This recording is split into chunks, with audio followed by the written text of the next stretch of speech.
Good afternoon, everybody. Uh, what a beautiful day at West Point. Man, I haven't been outside yet. I saw that sunshine out there. Pretty nice, huh, Rich? Um, Happy to have gotten a win this past weekend in Tulsa. Really proud of our guys. Um, it was tough battle there to start the ball game, and when they had that long drive, I think it was 16 plays, 75 yards. I recall seeing, they kind of played our brand of football, just ran the ball and methodically moved the ball down the field, and thought we were in for a dogfight. Just proud of the way our guys answered that, and how well our defense did from that point forward of getting them off the field. We had some third down opportunities that we it didn't convert on as a defense, allowed Tulsa to move the chains, got them in some fourth down situations. We were able to stop them several times on fourth down, which were big plays for us. But just the team just continuing to rally and to fight and to get a score before halftime was big, and to stretch the lead to 14 points, and just happy with the way our guys played in the second half. I thought that was a good response to what I thought was maybe not the best of our performances overall as a team in the first half. So it's good to get a win, to get a conference win, and now we look forward to coming back home here after being on the road for a couple of weeks to play UAB. Rich, you want to start us off? Hey, Coach, Rich Monken on the radio. What's the most challenging thing about being 5-0? It's the same challenge this week as it is every week. It's hard to win a football game, and frankly, it's particularly hard at West Point. All of the all you got to do is turn on the film and watch the other teams, their athleticism and their size and their ability to execute, and it makes it a real challenge for us. And then just the fact that at this point in the season, our team starts to get really fatigued. The academic rigors of West Point, the probably the limited sleep hours, recovery, just the wear and tear of a season, injuries. And we've got to be really careful about how we practice and how long we practice, so that our guys are healthy and fresh for Saturday. But that's, those are the same challenges that we face every year about this time of year. But from a standpoint of just playing a game, it's been like that since game one, and it'll be like that as we continue through the season. It's hard to win a game at this level and beat a college football opponent. And there's guys on scholarship, and they're well coached, and they're trained and ready and prepared. And so we're just going to try to do the best we can to play hard, to play well, to execute our assignments and fundamentals, so that we can close the gap in terms of the physical matchups. Yeah. Look at this year, and sure, you can pick out in games, hey, the first half wasn't as good in this game, hey, the second half of that game. But they've been pretty complete performances each of these 5 games. Is there something specific you can point to that this team had, that for a reason they've been able to click this way, and over 60 minutes each game, give here and there, put together these kind of performances consistently? I think our team is well led from within. Our captains are doing an excellent job. Our seniors, I can't say enough about the just the leadership, the stability that Cody Winokur brings to our locker room. And that if somebody asked about a leader in the locker room, that may not be the first name they'd expect me to say, but this is a guy that has been through a lot in his career in the Army, and has served with the 10th Mountain Division, just the maturity and the growth that I've seen out of him, and the calmness and confidence that he has in his leadership role. I mean, he's not a starter. He doesn't play the most snaps of any of the guys up front on defense, but just the trust that our guys have in him, he's doing a great job.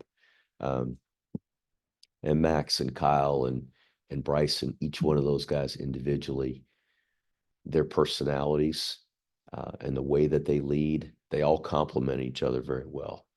And I think each one of them in their own right is doing a really good job. So I think that's that's a strength for us.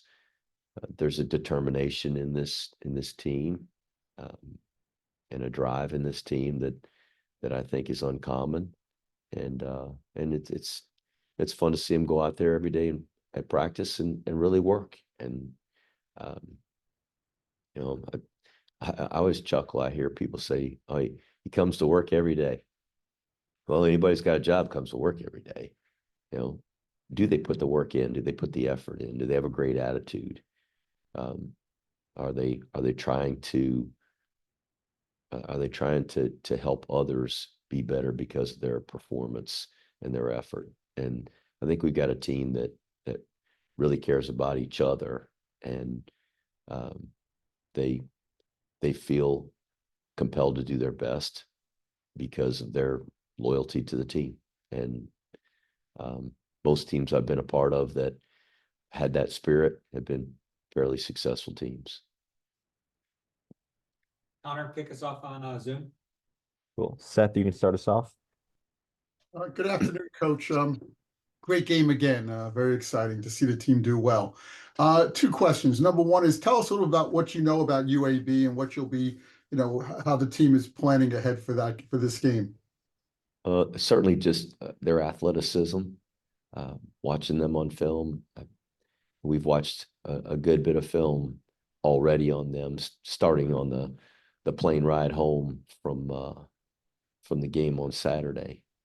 We watch our game film, and the coaches put together grades, and I have a chance to buzz through that myself. And what I'm really anxious for, and I know our coaches are, is getting on to the next game and looking at the next opponent. And so they are very athletic. They're really big on the offensive line. A good looking bunch of skill players. Their defense maybe as athletic as we faced this entire season. And so it again, it presents challenges, just the way that we try to match up with teams that are as athletic as they are. You mentioned about the team, the fatigue that happens every year at this time, and I understand that. On the other hand, you have a team that's 5-0, and the kids got to be excited, and that's got to be a little bit of a double-edged sword. On one hand, I'm sure they're excited to get out there. It's fun. They're playing their best. On the other hand, you have to always worry about overconfidence. Overconfidence at Army. I mean, you've seen us play a lot of football. You've watched us practice at times. We've got nothing to be overconfident about. We're hanging on by the seat of our pants. And so we're trying to fight to do the best we can to play our assignments and play well fundamentally, because if we don't, we're going to get embarrassed. And that's just a fact. And UAB is athletic enough. They've got enough guys on their team. Just watch them. I mean, watch the game at Arkansas. Arkansas just beat Tennessee on Saturday night, and their fans rushed the field, and they're celebrating a huge win. Well, about 2 weeks before, UAB's got them on the ropes, and had the lead to start the game and had it tied up late. And I mean, this team's perfectly capable. So overconfidence, that doesn't happen here. We don't have the kind of team or players that we can be overconfident. Thank you, Coach. I'm sorry to cut you off. I said I'm not. We'll go to Joe Iacano. Hey, Coach Monken, great win on Saturday. First question, it was another game, and I think this certainly wasn't the first time this season where the offense had three different players over 100 yards. Bryson Daly, 110 yards rushing, Kanye Udo, 137 yards rushing, and Noah Short, 121 yards receiving, which is a little different than the rushing stats we usually see. But you know, at Army throughout the years, since you've been there running a version of this offense, Army traditionally has been strong at maybe one or two facets of the triple option, really good fullback dive, or maybe really good quarterback. This year, it seems like really all three options, and even the fourth option of a play action pass seems to really be cranking pretty well. Can you speak to the balance of your offense and maybe how that's keeping opposing defenses off balance a little bit? Well, I'm not sure you'd call 6 passes in a game balanced. It just we just happened to hit them, and they were for big plays. Um, what we want to do is run the football on offense, and I think it's the fact that we've had to utilize some different parts of our offense, and fortunately, they've worked. We've been able to run the ball effectively. Saturday's a good example where we threw the ball and we completed all of our passes. We hit some big plays, but I think at FAU, that's a while ago, where we 1 out of 4 throwing. I mean, we weren't throwing it very. Was that the stats? Somebody help I me on think two for five, maybe. for 5. Well, okay, maybe we were 2 for 5. The one was the touchdown. I know that. Yeah, the one to know. Our who hit that one? Casey Reynolds. That's right, over the top. That was early on. It's a long time ago, but there's 5 passes. I don't know if I'd call that a balanced attack. It's just we've been able to hit some of those play action passes because we run the ball, and when we run the ball and it's effective, obviously other defenses are trying to defend that part of our scheme, and it hopefully, if we can protect it, will open up an opportunity for us to complete a play action pass and maybe soften them up or hit a big play. So no, I think Cody Worley's doing a great job. He's doing an outstanding job of preparing our guys, having our quarterback ready to make good decisions, and so I think he's worked very hard to have some options to utilize the run and the pass and different players on our team to be able to execute. And all we're trying to do is get to the winner's circle every week, and fortunately, we've been able to do that. And my follow-up and final question, Coach. I'm sure you can pick out a lot of things that the team can do better. From a lot of folks' standpoint, though, it looks like a pretty complete team in most of the 5 games. Maybe one exception that's pretty glaring error is 3 muff punts, won 2 games in a row. What what are you guys doing to work on that? Or are you looking at different personnel back there potentially? Or are there some technical things you're looking to try and improve? Hasn't really hurt you yet because you've been able to recover all 3 of those, but obviously that could be a critical error going forward. Yeah, I'm thinking about not putting anybody back there at all. That I can't muff the punt if nobody's back there. So we'll do our best to try to get our guys to catch that thing clean. It's not easy to catch a ball that is that high and sometimes not real consistent in terms of the way it's coming to you. And some guys have a great knack for it. So hopefully we'll get Trey or Mays or Weaver or one of those guys that can field it and do a good job with it. But I hate to see that thing on the ground. It's scary that we've had those incidents, and obviously those could have gone the other way, and certainly changed the game. That one at Temple was down there with our backs to the wall. So fortunately we got them back, but we've got to improve that area for sure. Daryl Dixon coaches the returners. He did that in college, and and has coached that position for us the entire time he's been here and done it pretty much his whole career. He's really good at it, good at teaching it, but he's not the one out there catching them. The guys he's coaching have to go out there and execute it. So we're going to try to improve that. Thanks, Coach.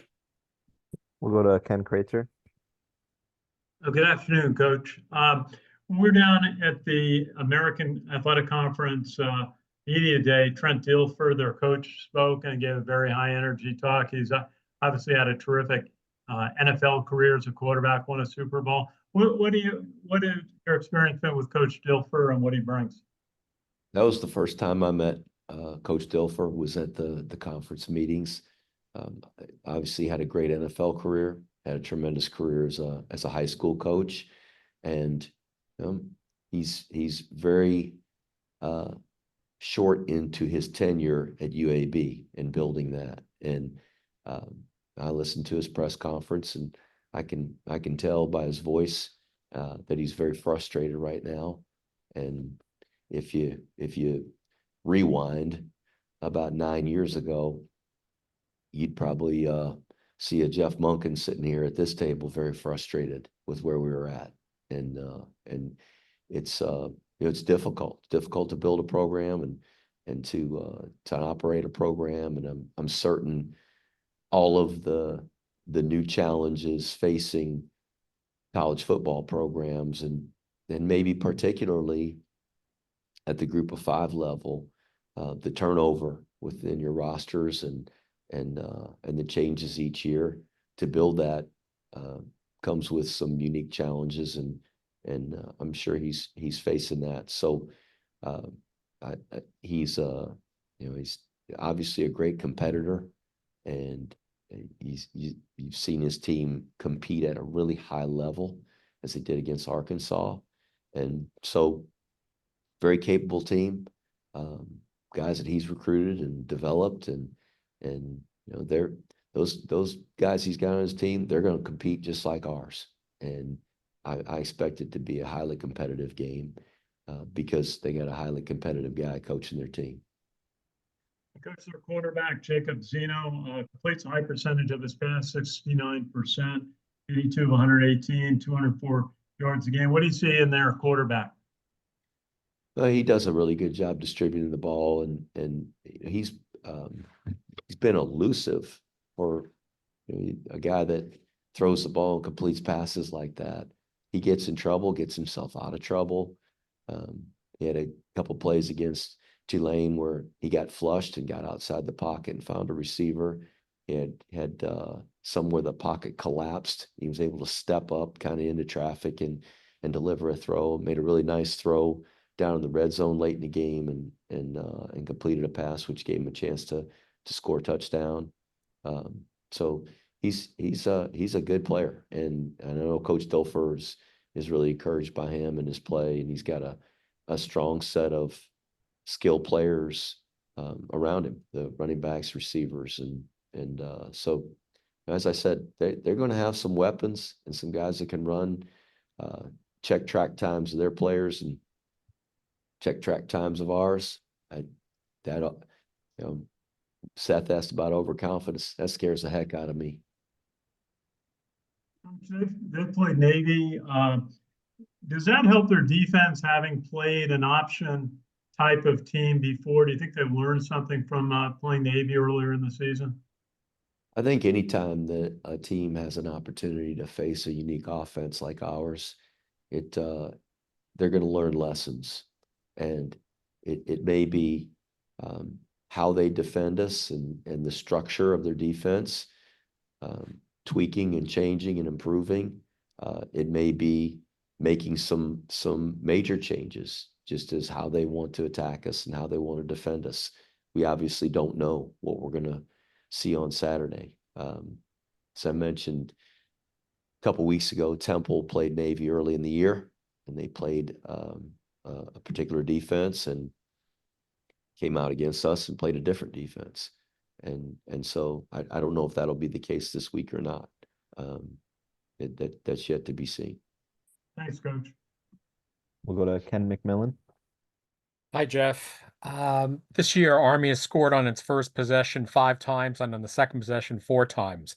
What are you doing right? What's going on? We've just been able to execute in the opening drive. Um, I think, again, that goes back to what maybe I just talked about was the uniqueness of the offense.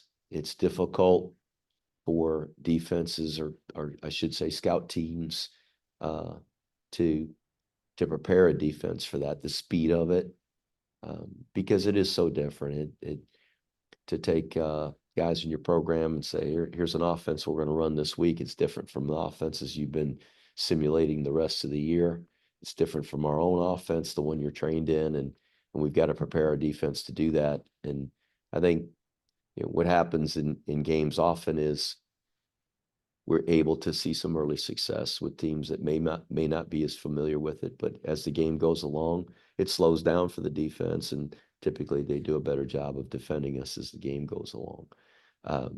So that may be one reason that we've been able to have some early success in ball games.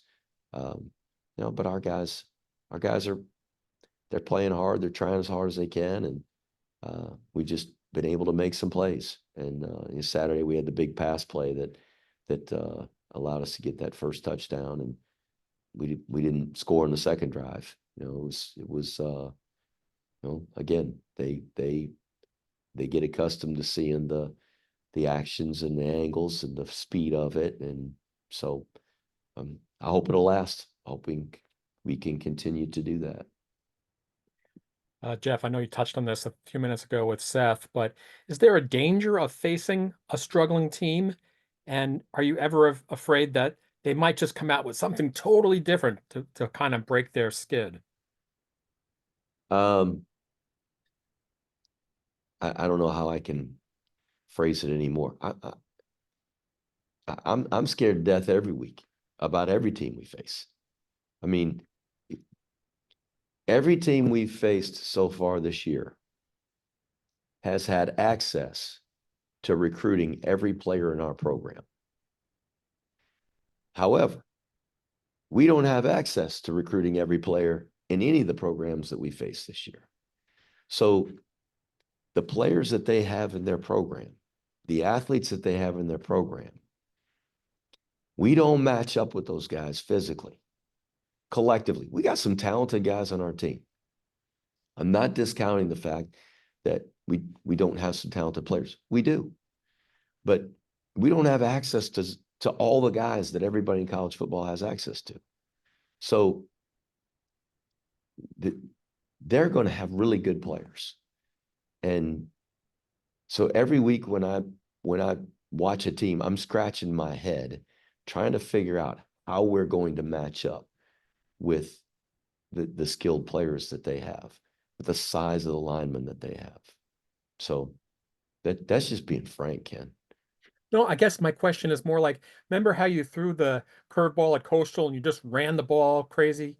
Could you ever expect a team to just sort of go totally against what you've seen on the tapes? Sure, that could happen.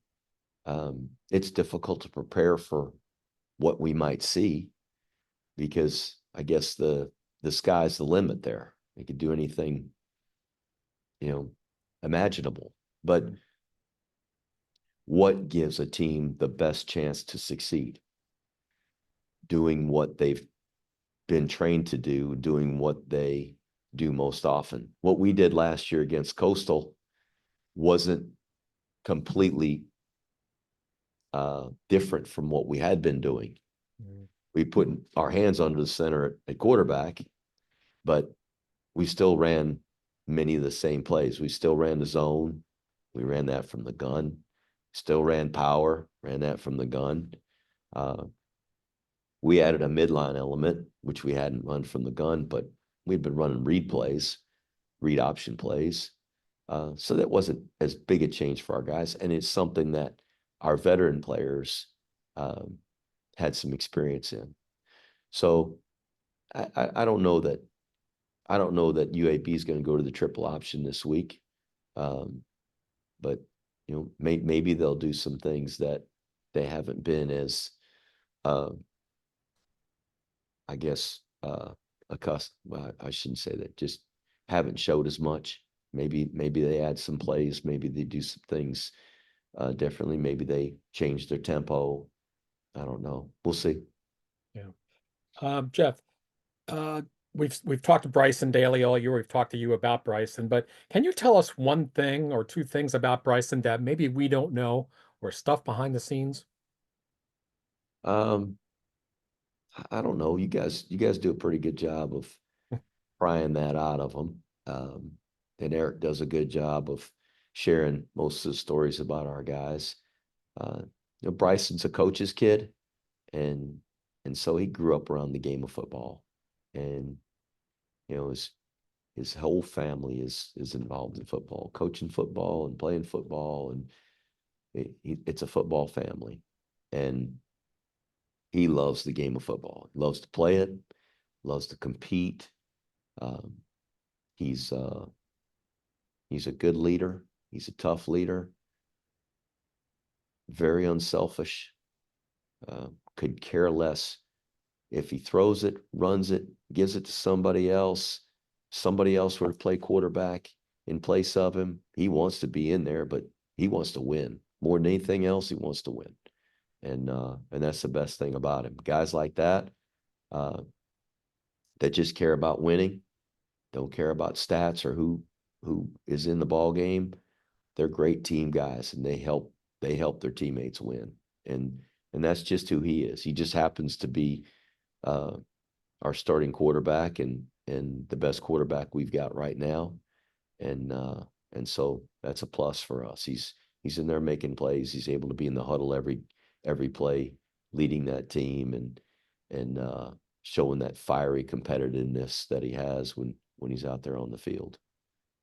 Jeff, last thing, looking at the depth chart for this week, 5 changes off of the 2 deep, Parker Pulaski, David Hoyt, Baylor Newsome, Jackson Hammond, and Gavin Shields are not listed this week for whatever reason, and you have 5 other players in. Can you give us any insight as to the changes are due to injury, or you've just seen something? Jackson's healthy. We maybe have had him listed as a third. Maybe he was a second, but he's kind of been in the same spot on the depth chart, and he's healthy and fine. The other guys have been injured. The status of all 4 of them, a little uncertain on some of those guys for this weekend. So the other guys that play those positions, or maybe we're the third string guy, or we moved guys from a second at one position to a second at another, are really because that's what we anticipate, or where we anticipate them being when we go into Saturday. But there's the 4 guys you mentioned. A couple of those guys probably could play on Saturday, and we'll see how the week goes. A couple of those guys probably won't play on Saturday, and we'll see how it goes throughout the season. Anything we should know about the 5 guys you moved up? Teddy Williams, Harry Appleton, Adam Cash, Justin Weaver, and Stefan Nadozi. They're all very eager to play and enthusiastic about the opportunity. I like all 5 of those guys. Great guys. Stephen Nadozi was, before he got injured in preseason camp, was in a starting role, and so I expect he'll, hopefully as he kind of gets back in the groove of playing and knocks the rust off, we'll get himself back in the mix there. Thanks, Jeff. Thanks. We'll go over to John.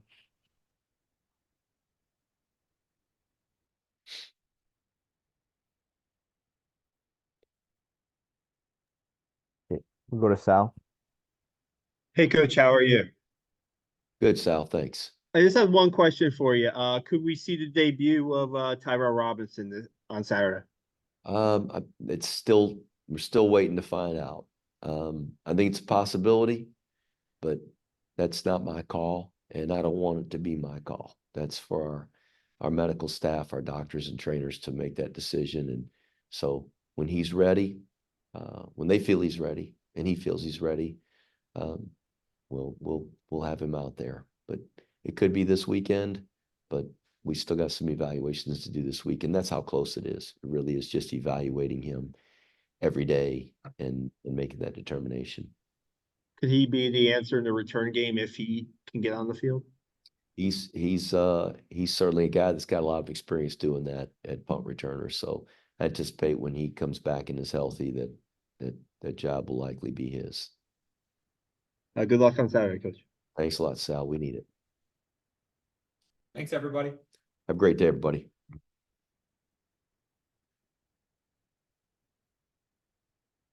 Thanks. Appreciate it, Rich.